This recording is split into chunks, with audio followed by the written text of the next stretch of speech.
त्याग शरीर चला जाऊंगा, भक्त हेतु दौड़ा आऊंगा। साईं बाबा कहते हैं कि मैं भले ही शरीर में ना रहूं, लेकिन जब भी मेरा भक्त मुझे पुकारेगा मैं दौड़ के आऊंगा और हर प्रकार से अपने भक्त की सहायता करूंगा। नमस्कार दोस्तों, आज हम श्री साईं बाबा के व्रत कथा का श्रवण करेंगे। किरण बहन और उनके पति किशन भाई एक शहर में रहते थे। वैसे तो दोनों का एक दूसरे के प्रति गहरा प्रेम भाव था, परंतु किशन भाई का स्वभाव जरा झगड़ालू था। अड़ोसी पड़ोसी भी उनके स्वभाव से परेशान रहते थे, लेकिन किरण बहन धार्मिक स्वभाव की थी, भगवान पर विश्वास रखती थी एवं बिना कुछ कहे सब कुछ सह लेती।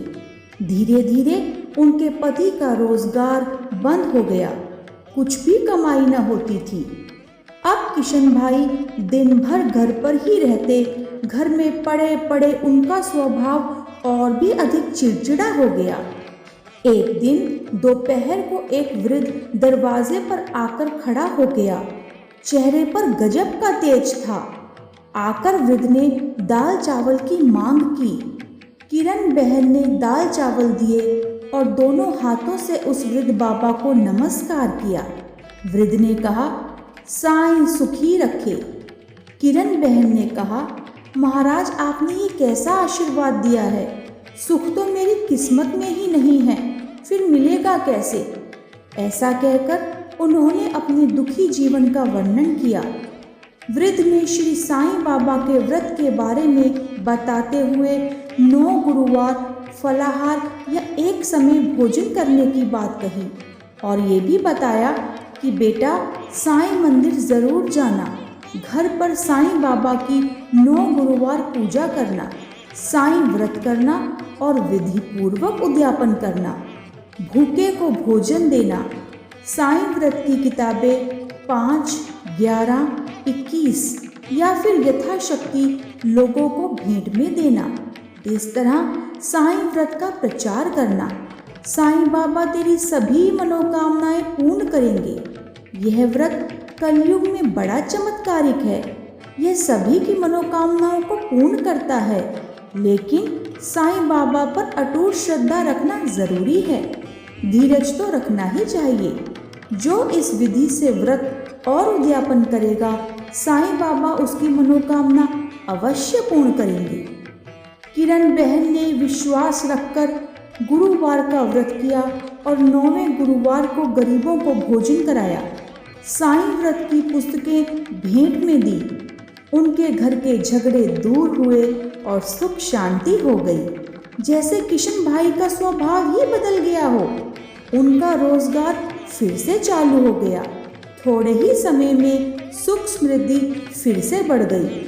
अब दोनों पति पत्नी सुखी जीवन बिताने लगे। एक दिन किरण बहन के जेठ जेठानी आए।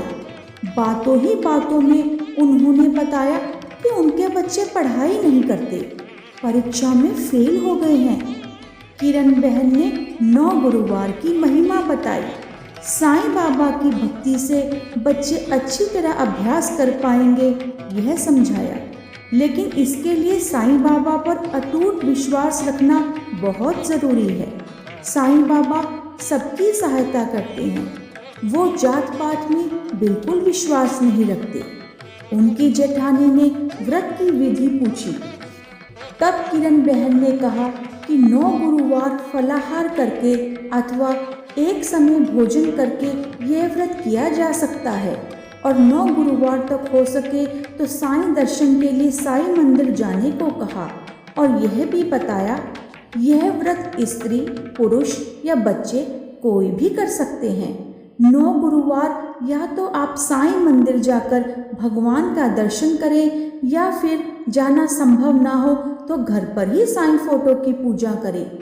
फूल, दीपक, अगरबत्ती, प्रसाद चढ़ाकर साईं बाबा की आरती करनी चाहिए और हर समय उनका स्मरण करना चाहिए। साईं व्रत कथा, साईं स्मरण, साईं चालीसा आदि का पाठ करना चाहिए। 9वें गुरुवार को गरीबों को भोजन देना चाहिए।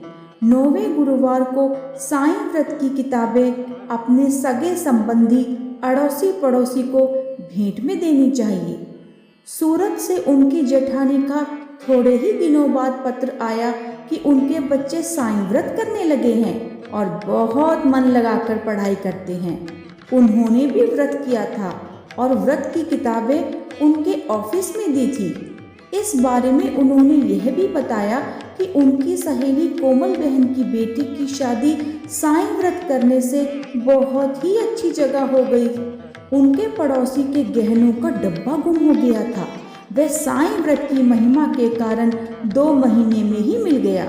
ऐसा अद्भुत चमत्कार तो केवल साईं बाबा ही कर सकते हैं। किरण बहन ने कहा, साईं बाबा की महिमा महान है। हे साईं बाबा, जैसे आप लोगों पर प्रसन्न होते हैं वैसे सब पर प्रसन्न होना और हम पर भी प्रसन्न होना।